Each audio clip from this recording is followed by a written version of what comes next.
It wasn't supposed to end this way, not for Andrew Carter, a four-star offensive line prospect who seemed to always have a smile on his face, a Massachusetts kid by way of Florida who fell in love with the University of Illinois, a hard worker who picked the brains of veteran team members on everything from football to life lessons. The whole time I've been up here, I've been having hearing problems in my right ear. It's just been going kind of in and out, kind of sounds like Charlie Brown's parents. And this one is over. How do you like that? A bowl win for Illinois. After the Illini's 38-14 win over Baylor in the 2010 Texas Bowl, Carter returned home to Tallahassee, Florida. I went home, told my parents, I was like, look, something's wrong. It's been like a year and a half and it's still happening. So we went to 6 doctors within a week and a half. And one doctor told me, let's just do an MRI with contrast. There's a 2% chance you have this. He wouldn't even tell me what it was. The next day I get a call saying, hey, you have a very large acoustic neuroma on your right side. That was the 2% chance. The average age for it is 55 years old, and I was 19, just turning 20. Still dealing with the shock of the diagnosis, Carter kept the news to himself as he returned to Illinois for the spring 2011 semester. During spring break, he and his family met with a specialist.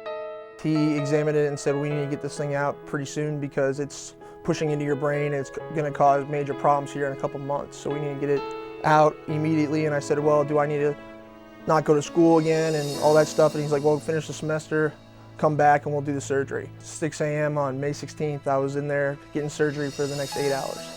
So I was in the hospital for a week, had 2 weeks of recovering just in bed, trying to relearn to walk because my balance was very skewed and messed up. But when Carter returned to Champaign a week before Camp Rantoul was scheduled to begin in August, his visit with the team physician revealed a truth he hadn't expected.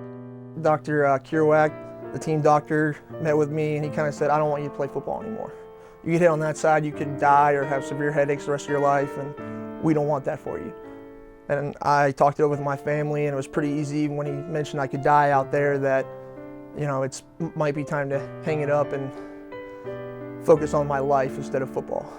On top of the emotional pain, there was physical pain too.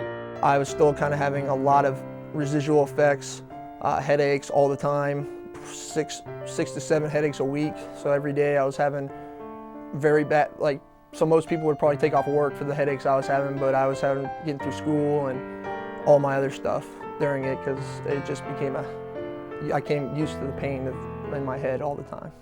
He stayed involved with the team a bit, helping an hour or two each week in the weight room, but he could hardly stomach being on the other side. After Tim Beckman was hired as Illinois' new head coach and the Illini beat UCLA in the 2011 Kraft Fight Hunger Bowl, Carter went to the football offices to meet the new coaching staff. I went in there myself and talked to Coach Buckus first, and he pretty much sat me down and said, Andrew, I want you to be as involved as you want to be.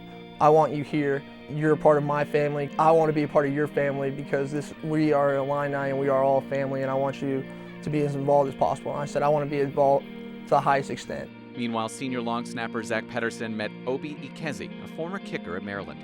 Ikezi told him about uplifting athletes, a network of football players across the country who raise money for rare diseases.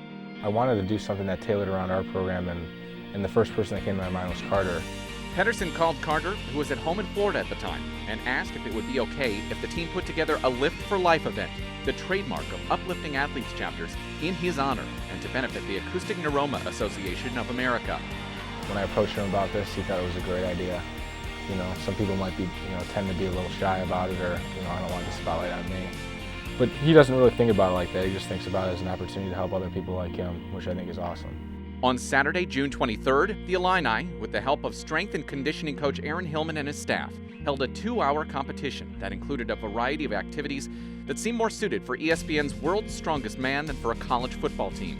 Something tailored to everybody's ability. You might have a guy on the team who doesn't bench the most, but maybe he's got diesel forearms and can walk the farmer's walk, super fast. This fall, Carter has moved into a new role as a coach. It allows him to retain a part of the team and pass on his knowledge of the game to Illinois' young offensive line. I love it here. I'm not from Illinois. I've never lived in the Midwest my entire life, but I absolutely love this campus and this team and this whole university. So my biggest fear of the whole thing wasn't, am I going to survive, am I going to have all these residual effects, if I'm going to come back to Illinois and graduate from here and be a part of this family forever.